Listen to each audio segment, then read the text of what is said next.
I met Brian probably 10 years ago. Web developer, lives in the north, the Eau Claires, where, I don't know, it snows all the time. I don't even know how people, I think they need sleds to get around. Sorry if you live there. Illinois is worse, I promise. Met Brian, super passionate person. We have stayed in touch ever since. I wouldn't say necessarily our roads crossed based on geography and things we do. He's now at DigitalOcean, huge proponent in the community, super, super passionate about mentoring, getting people comfortable in doing those things. Has worked with the community and education for many, many years. Everything that he does, I think, is a model example of how we all should do and give back and do that. And so Brian and I have been working for the past few months on today. And so we're going to let Brian kick this off. He's going to tell his story, and then I'm going to come back up, and we got a few surprises for folks. So with that, let's give Brian a round of applause.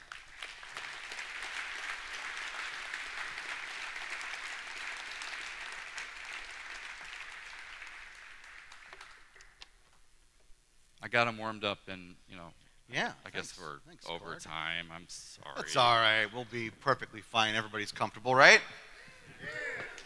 No. I need to hear a big woo, all right? Loud. Woo! All right, there you go. Now you're fired up. Don't worry about it. Okay. You're fine. So this session, this keynote, this is a conversation we're going to have throughout the rest of this conference, and it's about fighting fear. And before we get too deep, once again, the reason I'm here, the reason we're all able to do this thing, the reason you're here is these wonderful sponsors that we have. Please go visit their booths, get your badge scanned, talk with them, have wonderful conversations about the cool things they're doing. You'll get something out of it yourself. Plus, hey, it shows that, you know, it shows love for the people who helped put this event together. So please give the sponsors a round of applause and go visit them after the breaks.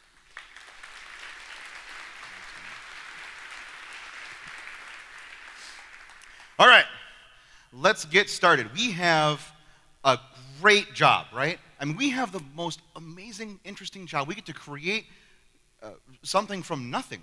You don't need anything other than a computer at the public library to build something for the web. Think of how crazy that is.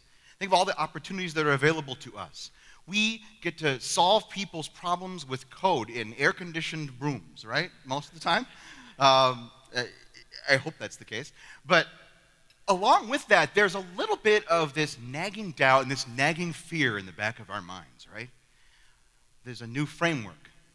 There's a new technology. There's something you just heard about that you want to be involved in, but you're too busy with something else, so you can't do it. And what if that's the next big thing? And what if? And then there is the Hacker News post about how GitHub is your new resume, and you better have some open source contributions if you want to get that great job. Or, you know, your next interview is going to be a whiteboard problem that you better be able to remember those algorithm problems that you did in computer science class several years ago, right? So I'm not going to say how many years ago, but several years ago. So what do you know, that's going to nag on you. And then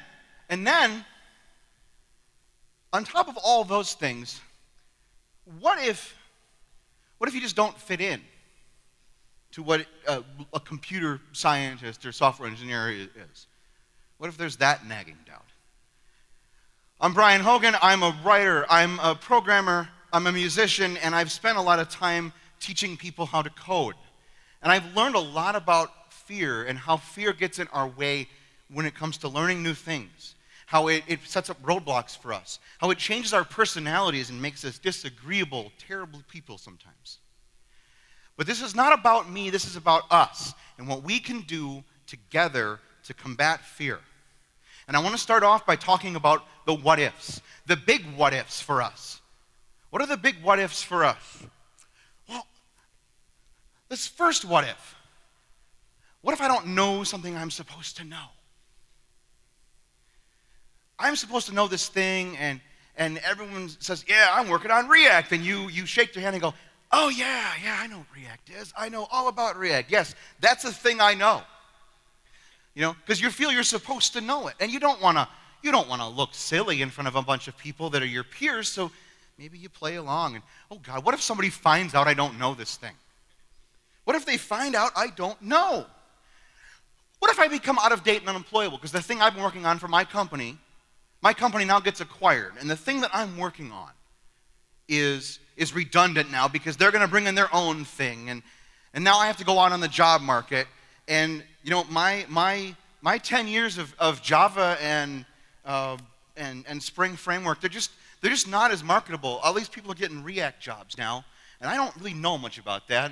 But I know enough to know that Java is to JavaScript like car is to carpet. So I'm a little bit in trouble. What do I do? What if I make a mistake?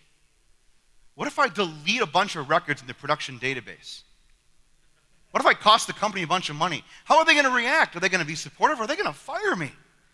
What if I lose my job? What if my family is depending on me for health insurance?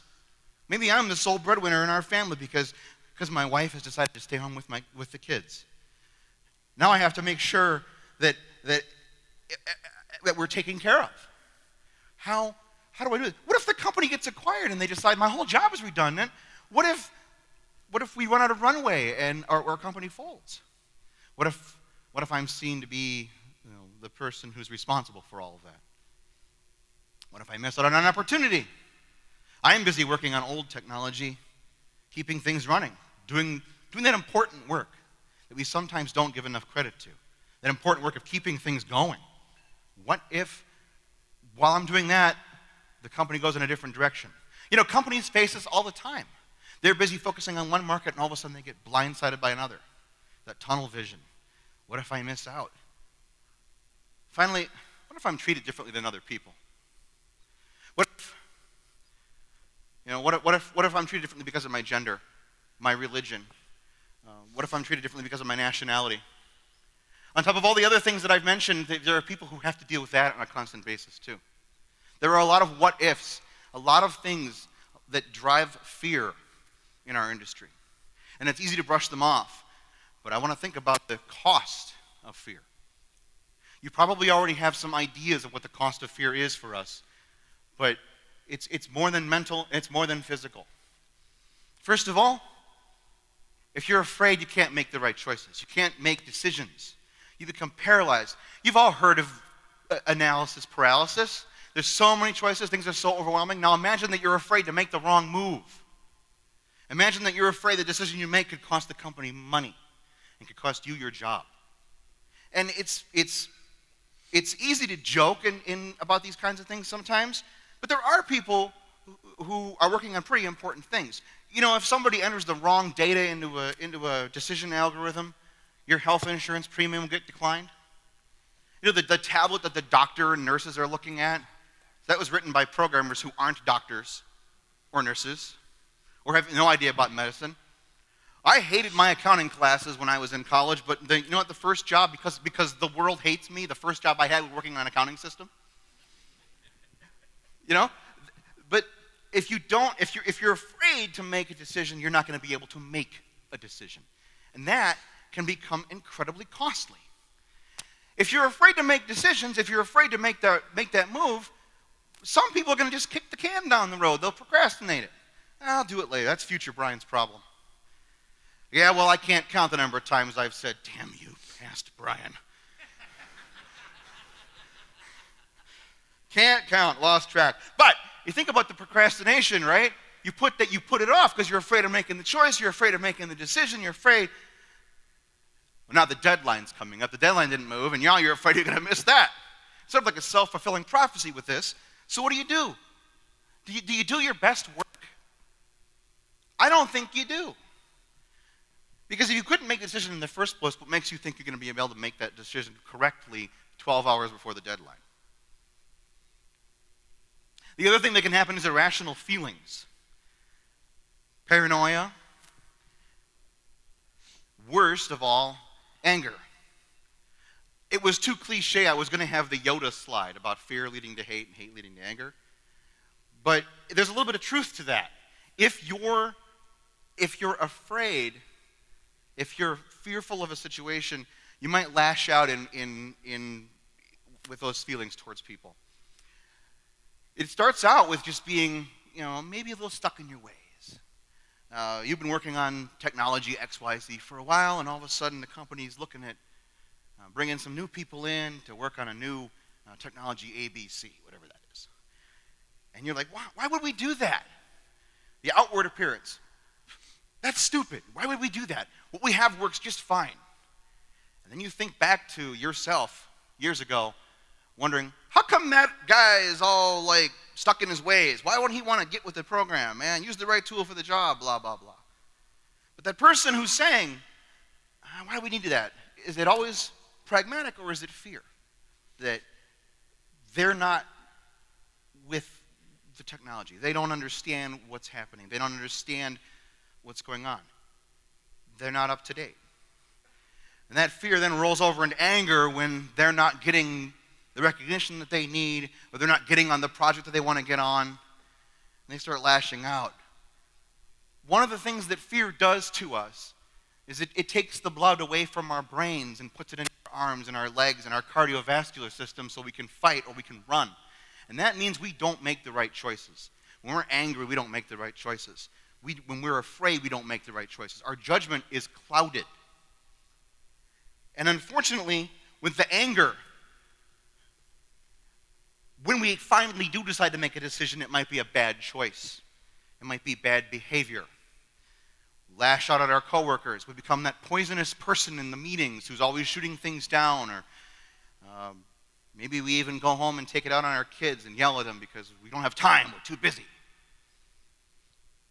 All of this is driven by fear in a lot of cases. One of the worst ways that fear can manifest itself is something that Chad Fowler, the programmer and author, calls Stockholm Syndrome at work. It's the idea that you love your captor. Yeah, as bad as your job is, getting another one would be pretty hard, right? I mean, I got a mortgage, I got car payments, I got credit card debt, my kids are here, I don't want to relocate them. And I haven't gotten a raise in 10 years, I'm not working on anything cool, but it's a job, right? And then that fear sets in. What if they're done with you? Where do you go? And it becomes really paralyzing and scary for people. And I hope there's nobody in here feeling like that. But if you are, there's ways to get out of it. Before we get into those ways, we've got a couple more things to talk about. As things progress, as you get more and more afraid and you try to fight that fear, you try to break through it, you start to get worn down. You burn out. You get tired of the constant thing, and then you don't feel you're worth it anymore. You don't feel it's worth it. You don't feel useful. You don't feel productive. You put in your time at work and you do the bare minimum, and then you go home and you crash on the couch and you binge watch several Netflix shows because at least that's fun. Or maybe it isn't. Maybe you get done with those shows and go, I just wasted a whole bunch of time. I don't feel good about myself. And you get depressed. And it's really hard to get through that. And I speak from experience. I've experienced burnout a couple times in my career, and it takes a long time to come back from. And I can point to every case that it all started. I can always pinpoint it back to being afraid of something, being fearful of something. On top of all these things, and there's a lot of costs, right? A lot of costs to fear. On top of all these health issues, the blood running to your extremities is going to mess with your brain, but it's also going to mess with your heart. There's all kinds of physiological issues that we can have. Stress causes headaches. Fear can cause high blood pressure, hypertension, all those wonderful things that we don't want to deal with as programmers, because we want to be programmers for a long time because this is a cool job, right? This is fun. We want to be able to do it for a long time. And so you'll hear people occasionally say, a little bit of fear is good, right? I think I've given you ample evidence that fear isn't so great. If you're not careful, fear is going to get you. It's going to sneak up on you and get you. Like this slightly creepy clown. Okay, now I understand that for some people, clowns are scary and terrifying, okay? we're facing fear right now, but I want to make it up to you. So here are some pictures of kittens. Okay? And here's a basket of puppies. Okay? So, now we're all right back on the right track again. The fear's been taken away. We've replaced it. But that's the idea. That's what we're going to do. We're going to replace the fear. We're going to fight fear through understanding, and we're going to fight fear through action, and we're going to fight fear through community, through working together. And we're going to start by looking at understanding. Because if we understand what fear is, and we understand how our brains work, we can rewire our brains to fight fear. Now, I'm not an expert in mental health. But there are people who, beyond the things that we're dealing with here, they have other things they have to worry about. And so I have a couple of things I want to ask. The first thing I want to ask is that we join together and we recognize that good mental health is important. And anxiety and depression aren't just cop-outs. You're not weak. These people are not weak. They're dealing with something just as if you would deal with a stomach ache and you can't work. I want to ask us as a community to be able to do that. Second, I want to ask if you are dealing with anxiety and depression on a daily basis, that you get some help. And this wonderful organization, OSMI, Open Sourcing Mental Illness, has tons of resources for you, and it has tons of resources for all of us to explore so we understand this better. I don't want you to fight alone. I want you to work with the community, and I want you to know that if you deal with anxiety and depression, that your community is behind you. Right, everyone? Right? Everyone's behind you. There's enough for us to deal with. There's enough for us to deal with in this industry without having to deal with that on top of it. For the rest of this talk, I'm going to focus on things that will apply to everyone. And I hope that there's something in here for every single person in the room. And I want to start with this. If you don't know something, you have an obligation to ask questions.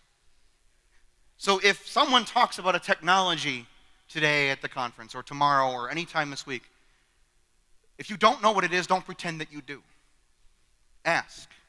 Ask the question.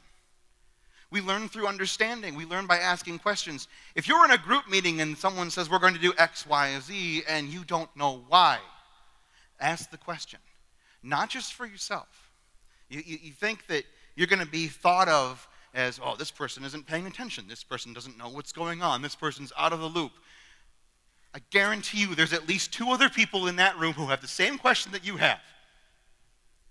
And if you ask that question, you are the one diving on the grenade for the rest of your team. You're the one saying, hey, could you explain that again? And the rest of your team will be so relieved that they didn't have to. I've seen it happen so many times. There's been times when I've walked out of meetings and other people have been whispering, did you understand any of that? No, I didn't understand any of that. What were they talking about? I have no idea. You're laughing because you've seen it. So you ask the question. Even if you know the answer, gosh, ask the question anyway. Think about how much of a confidence booster that will be for everybody else around. Wow, the person who I thought knew it didn't know it. Well, that's really cool. I feel better about myself. You got to give people the benefit of the doubt. They're going to feel good about these kinds of things. No one's going to judge you for not knowing stuff. Now, on the other side of that, if you are holding a meeting, if you're giving a conference talk, if you're in a group of people, please never say this. Never say, do you have any questions? Because it's the worst way to invite people. You could say, what questions do you have? Or you could go one step further and you could set the stage by saying, I'm going to leave the next 5 minutes for questions. And if nobody asks questions, you wait. You don't move on, you wait. You stand there and you wait. And I promise you it works because people don't like silence. You have to be strong. You may know the answers and you may want to give them out. But don't. Wait. Let people formulate the ideas in their heads. Because there are some people in the crowd, there are some people in any group who cannot think on their feet. It's not because they lack the intelligence to do so. It's the fact that they think differently and they need mental processing time to work these things out. They're the kinds of people who are an hour after the meeting going to have the questions. You have to give them time and quiet sometimes to process that. And by doing this little exercise where you say, I'm going to allocate this much time for questions right now, you build it in so it's not rushed. People can come with questions. They'll have some time to think about it. There's an exercise that actually happens in conferences and teaching all the time where it's called the think, pair, share exercise, where you're just given some time to think of something yourself, share it with someone next to you, and then share it with a larger group. And the reason those exercises exist is that some people in environments, whether it's the work environment or the learning environment, cannot think like that. They cannot do it. There's a little thing called acrasia that I've become familiar with recently.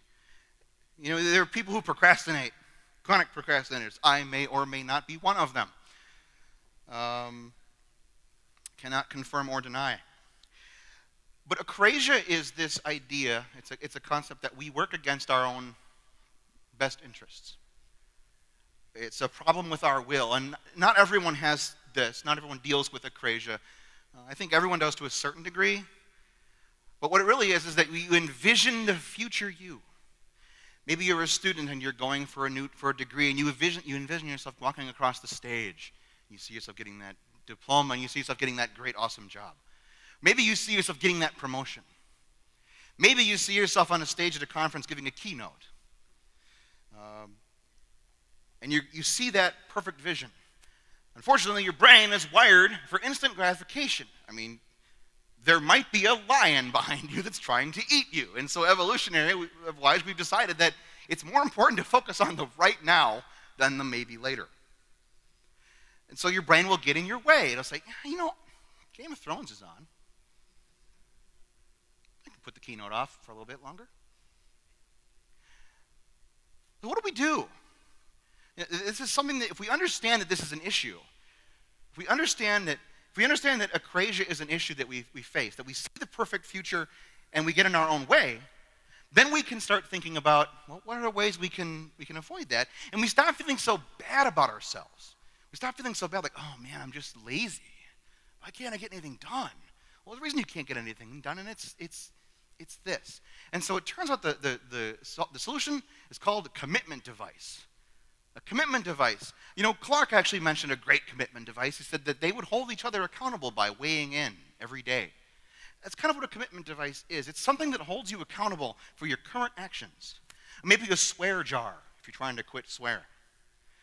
But somebody else has to take the money from you.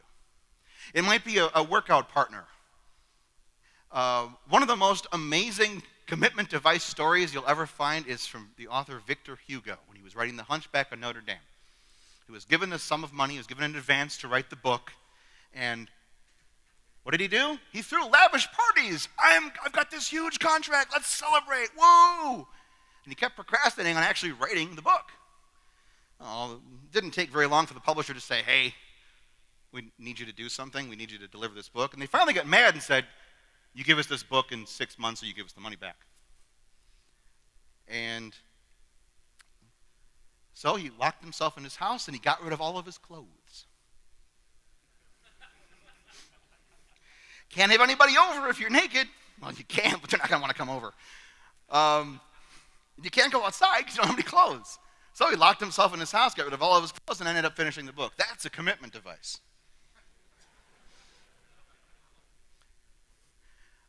Well, we can all do that. We can all help each other and be commitment devices. There's a website called BeMinder that takes money from your credit card when you don't meet your goals. There's all kinds of ways to hack this problem, and I'm sure everybody in here can think of some really cool ways to hack this problem too, because that's really what it is. It's a mind hack. That's what a commitment device is. It's a mind hack.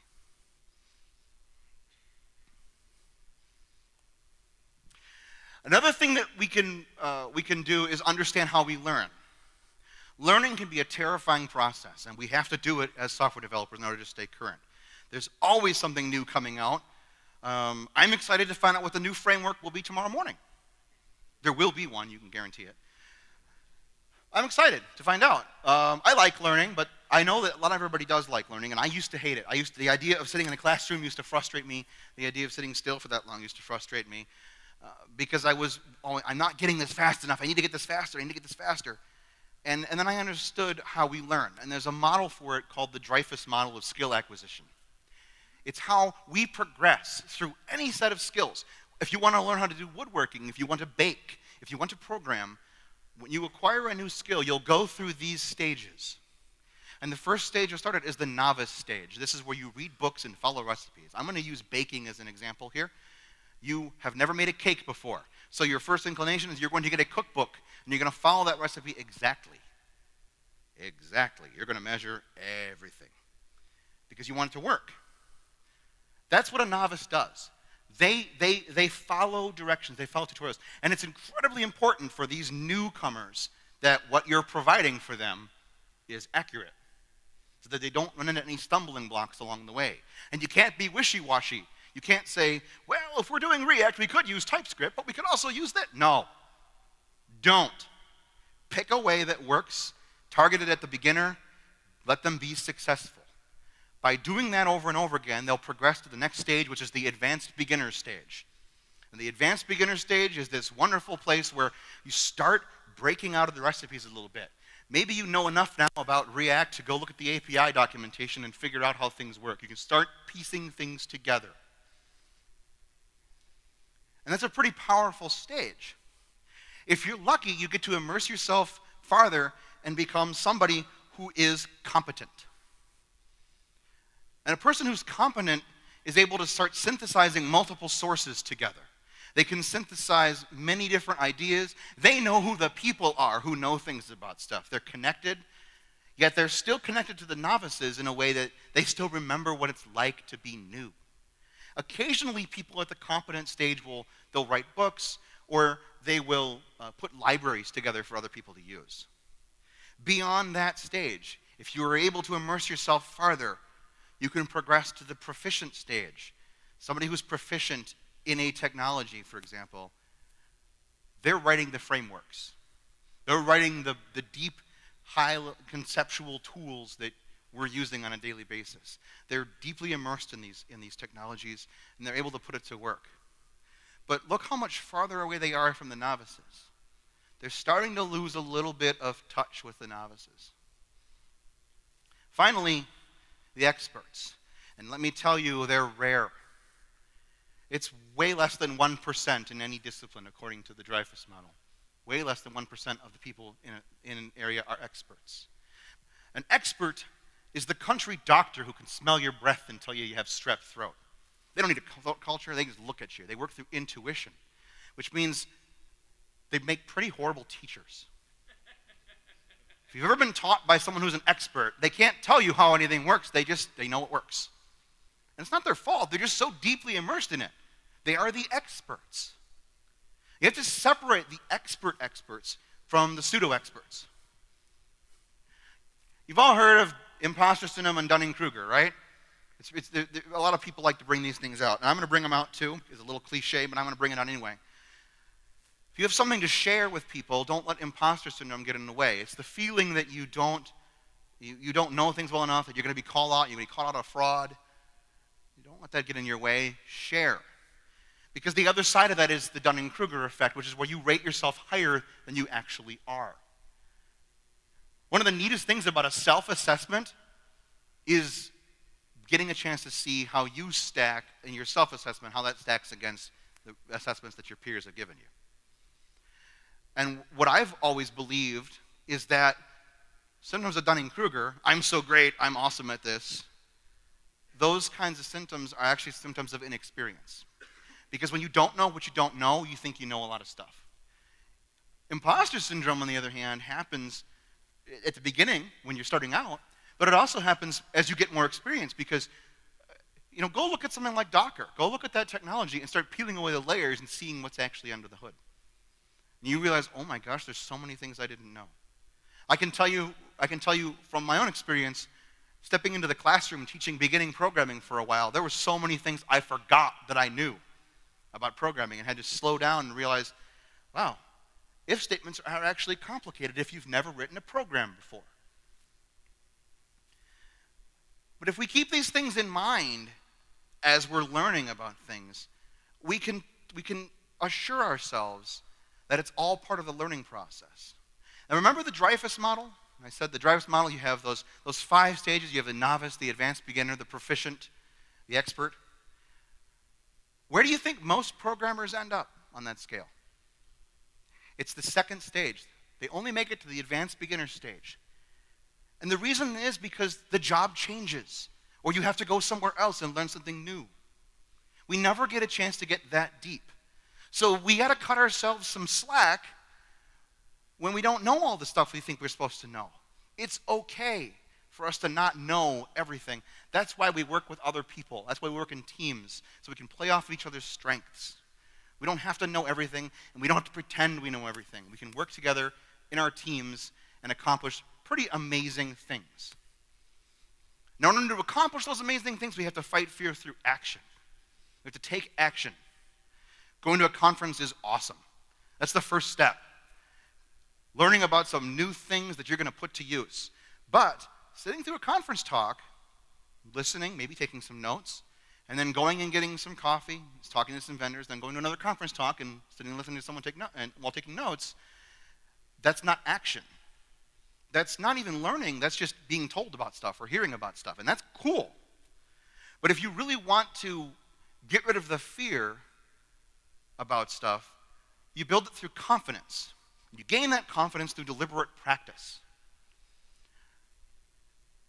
When you're working throughout the day, maybe you can steal a buddy as a commitment device and say, hey, let's the two of us spend a half an hour each day over lunch working through a Pluralsight video, and we'll work through these things together, and we'll write the code, and we'll peer review each other's code.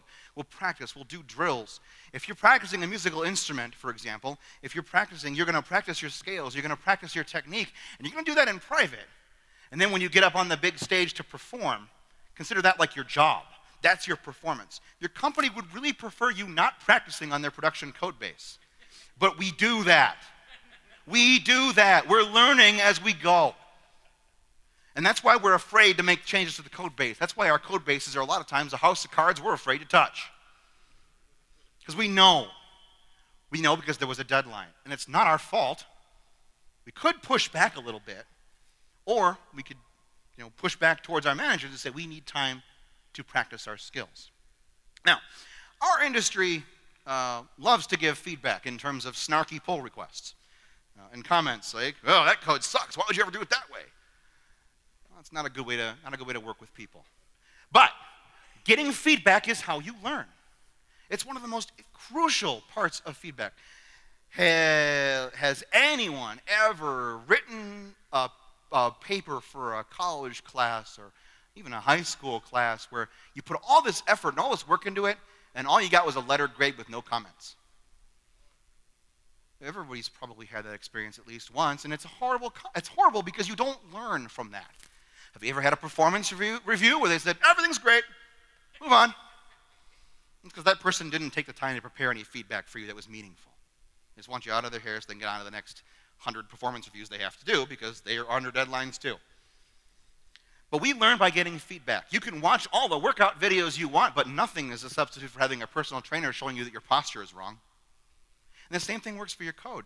If you follow Pluralsight videos, if you follow the code through a book, and then you go write your own thing, maybe get somebody else to look at it and give you feedback on it.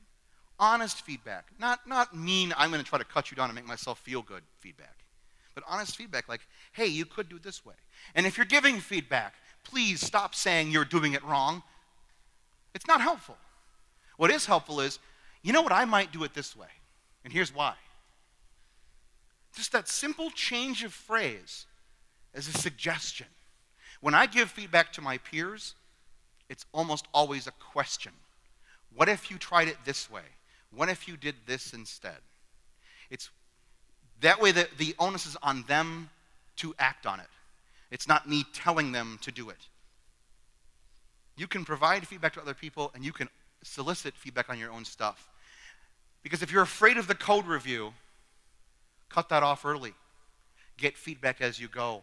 Then the code review is easy. And you have more confidence, and you're less afraid. If you combine that with the Dreyfus model, you put the practice into place, you're way more confident in your skill set. And you're way more confident to learn something new now, taking the same learning pathway, the same knowledge that you did in the previous stuff. There have been many times when I've been trying to learn a new programming language that I have just put the code on the internet and said on Twitter, hey, what am I doing wrong on this? Please give me some feedback. People are so helpful. They are so helpful. Do that, take advantage of it, get feedback from strangers or your friends, doesn't matter. Get feedback so you can improve. Now, one of the things that comes up a lot is, okay, I don't have time. I don't have time to learn things. I don't have time to learn new things. I would imagine that for many of us, that's not entirely the case. I think for many of us, it's a priority issue.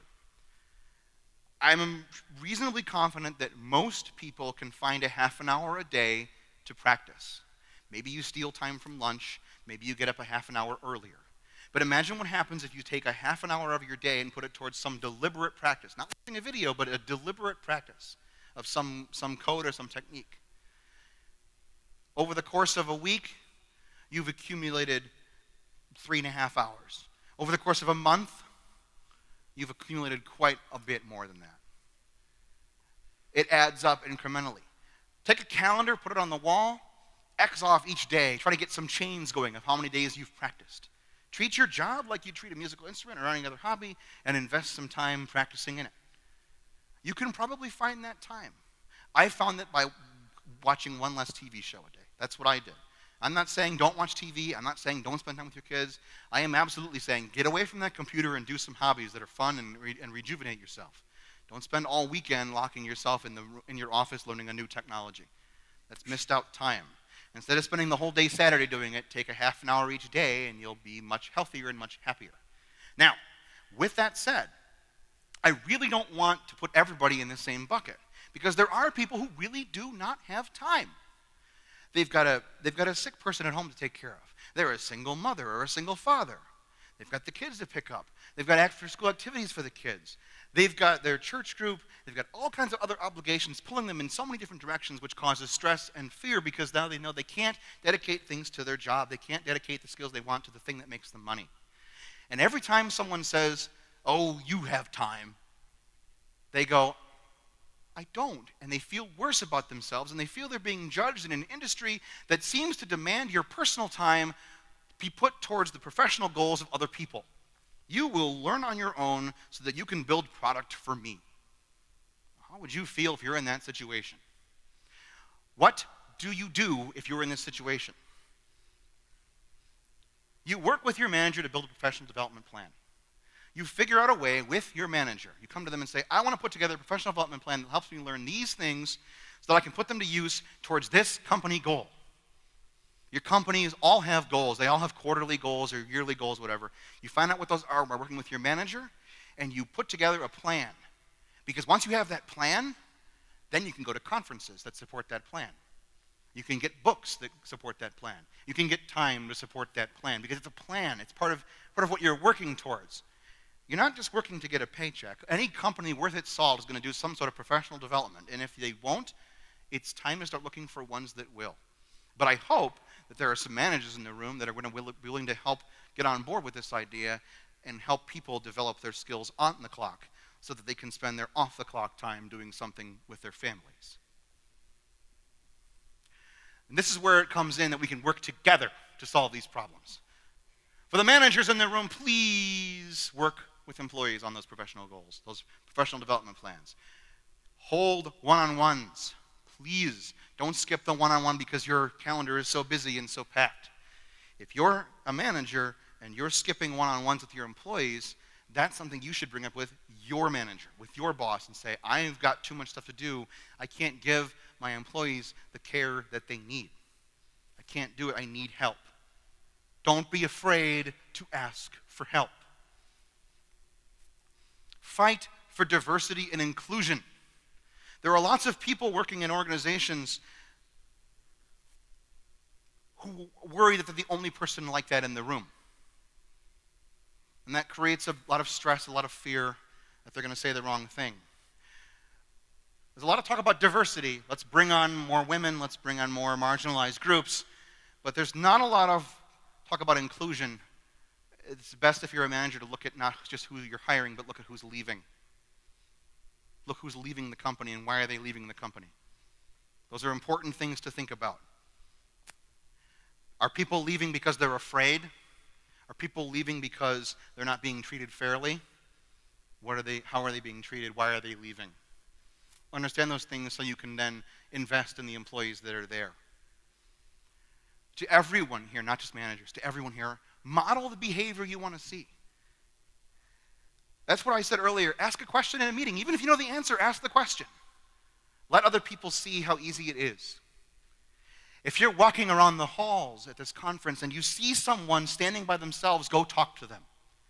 Someone standing by themselves at a conference, if they're looking at their phone, maybe they're checking an email, who cares? They're in a public space at a conference, you get to interrupt them. Sorry.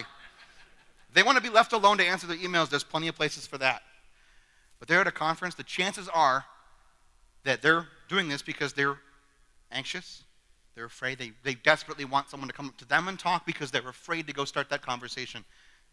You can help them by talking to them. You can help people by not standing in circles with your friends at a conference. You can leave the circle open for other people to join. That little act of modeling that behavior will help so much. Don't sit with your friends at lunch or breakfast. Sit by yourself at a table and let people come to you. If you're the nervous person, if you're a little bit afraid, do that. Sit at a table by yourself. Get a little bit early. People will come to you and introduce themselves. I've seen it happen time and time again. Model the behavior you want to see. Do it everywhere you can. It will help people be more confident and comfortable around you. When people look up to someone, they model that behavior. They will take on that behavior. If you have a really, I've seen it. If you have a sexist manager, everyone on the team is going to end up being that way. Model the behavior that you want to see, and things are going to be a lot easier for everyone. Next, I want everyone to lend privilege when you have it. This is a little tough one to say, but I got to tell you, here I am at a tech conference. I'm a white guy at a tech conference. Everybody assumes I'm a programmer. But I have been standing next to women who've got so many more years of programming experience than I do, who are so much better at writing code than I am, and somebody will ask them, hey, are you in HR? Or, oh, you must be a designer. Don't do that. Lead by example. The best advice I can give is walk up to someone and say, hey, I'm Brian, I write Ruby code. What do you do? That's my thing. I'll say, what do you do? Because if they say I'm a snowboarder, I'm like, that's cool. If they say I write ASP, I'm like, that's cool. If they say they write COBOL, I'll scratch my head for a second and go, that's cool. But there's lots of places you can lend privilege, right? Imagine being look around your situation. Look around your situation. Could you imagine being in a room where nobody else looks like you? And how uncomfortable that would be and how much fear that would be? Could you imagine being in a meeting where you have a great idea and no one will listen to it? If somebody brings up an idea in a meeting and you think it's a good idea, don't nod. Say it. Restate their name. I think Jess has a great idea. We should move forward with that. And if someone tries to steal credit for someone's idea, stand up and say, I love that you and Jessica have the same idea. I love that. You should work on that together. This is just a small way that we can lend our privilege to other people. We can lift people up as a community. It's really scary to put yourself out there. I've talked with other men in the industry who are afraid to jump in sometimes because they're afraid for their careers. I have seen people, I've even done this myself. I've heard about a sexual harassment claim somewhere, and I've said, well, let's get all the facts first. And then I realized, no, that person who's making that claim has way more to lose than I could possibly imagine. Because now, when someone Googles their name on a future job search, they're going to be associated with that forever. And there are employees and employers that will use that to discriminate against someone on a job, whether it's legal or not. Lend privilege, help people, lift people up. Please, join me in doing that. I am not afraid to put myself out there if somebody else isn't showing love to somebody. I'm happy to do that, and I'm proud to do that. I'm proud to make trouble for people who aren't showing love. Another thing that you can do to help others fight fear is to share. Blog.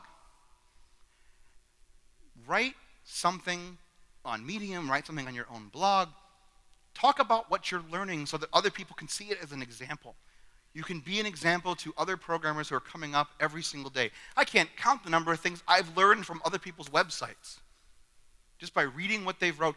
Oh, I had that problem. I've had a couple of situations where I've solved my own problem by finding my own blog like 5 years later.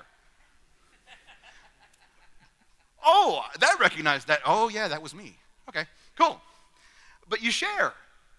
You could get involved in creating a meetup. Is there nobody in your town working on Elixir? I love Elixir. It's one of my favorite new programming languages. If there's nobody in town doing that, start one. If only one person shows up, you can sit there together and talk about how awesome Elixir is. And if nobody shows up, great. You can watch some Elixir videos on YouTube and take notes. It's time you blocked out for deliberate practice, right? But one of the neat things is if you use like Meetup, then Meetup can tell other people about your group. They can advertise your group to other people, which helps drive the numbers in your group. It helps get the visibility that you need. That's super helpful if you're trying to start something new. But do that, because if no one else is doing it, why don't you do it? There's got to be somebody else. Just like answering the question in the room, there's got to be somebody else who has the same desire that you do. You can find that commonality and you can work together. Maybe they're afraid to do it. Maybe they're afraid to put in the time. You can put in the time. Start a user group or meetup, right? And participate in open spaces. Open spaces is going to be kicked off today, and it's so cool. You don't have to be an expert in something. You don't have to be the knower of the knowledge. You can just be someone who just sits there and facilitates the conversation because you want to learn. I want to learn about how companies are doing stuff with Agile. So maybe I'll set up an open space session on how companies get stuff done with Agile and how they do estimation. And everyone will come together and they'll talk about how great it is. And I will be able to go back to my job with a lot more confidence because I've talked to other people who are having successes. And it was all because people came to that, and it was all because somebody set that up. Be that person that sets that up. Be that person that causes that ripple effect in the pond for everyone else. Be that person. Share. You have something to share. You absolutely do. Don't let the imposter syndrome get in the way. You absolutely have something to share to somebody else. Whether it's in a hallway conversation, whether it's in an open space, whether it's on your blog or answering questions on Stack Overflow. You have something to share. Be an example. Advise or teach. There are a lot of colleges looking for adjunct instructors. Just take a class. If you're tired of what the computer science curriculum is doing at a college, almost every college has an advisory board you can get on. Because the programs are a lot of times driven by what the community needs and what the surrounding businesses need. If the computer science department is teaching Java, there's a really good reason for that, and it's because the people who get hired from that computer science program are using Java in the workplace. If that's not something that you agree with, get involved in the advisory committee and help steer the ship for that next generation of programmers. It's actually a lot easier to get involved than you think. It's harder and harder for colleges to run these days by hiring full-time faculty, so they are turning to adjunct. You can find jobs where you can teach adjunct online. There are lots of ways to get involved and lead people in the direction you want to lead them in. One of the coolest things I've ever done with my life is teaching new programmers how to program. One of the most rewarding and crazy experiences ever, and I would recommend it to everyone who has the passion to do that, who wants to make a change. Because I can look out in the crowds and I can see some of my former students. I can see them, and it's really cool. Finally, you can mentor. You can mentor people. It's not just I tell you what to do when you're a mentor. It's a relationship. It's forming a relationship that eventually becomes a two-way street. You can say to people, I'm going to show you how to do this. I'm going to open some doors for you, but we're going to work together. We're going to work together to help both of our careers. If I'm helping you learn JavaScript, for example, I'm going to be able to provide ways that I failed. I'm going to be able to provide advice. I'll be able to provide feedback to you. But eventually, you'll go on and you'll learn React, because I'm working on Angular. And when you learn React, you'll be able to teach me things. You'll be able to teach upwards, and it becomes this relationship. And it becomes unbalanced at the beginning and becomes more balanced as the relationship goes on, as you both gain experiences in different places. And it's incredibly rewarding. I've had the opportunity to mentor many people in my career, and I consider it to be one of the most humbling and amazing things, because you have no idea what you don't know when you try to explain it to somebody else. You think about the things we take for granted, how our minds work. It's like, what's your phone number? And you have to stop for a minute because you never call yourself. It's the same sort of thing. You don't have to know how these things work anymore because you learned them years ago. Now when you're working with someone new, you have to know them again. You have to know them deeply again. And it will help you rethink how you think about things. You will relearn things that you've forgotten how to learn. It's an incredibly wonderful and rewarding experience. I want everybody in this together. Everyone together can make a difference. There's work we have to do on our own. There's work that individuals have to do on their own. We have to understand fear so we can replace it with confidence. We have to take action and do deliberate practice and take deliberate action using things like commitment devices to avoid procrastination. We have to do those kinds of things. We have to make time. We have to make time somehow. Because if you say, I don't have time, you do have to remember one thing that's really important. One of my favorite books is a book called Land the Tech Job You Love by Andy Lester. And Andy Lester is actually here at this conference. One of my favorite books. And there's a section that stood out to me so much when he said, you are the president and CEO of You and Your Family Incorporated. Every decision that you make has to be related to that. Yes, you may work for a company, but you're still working for you and your family. You have to put in the time. You have to reach out. And then as you gain the ability to, as you gain the confidence, as you gain the privilege, pay it forward, help other people. Help one another. And together as a community, we will do amazing, amazing things. Thank you. I want to bring Clark back up.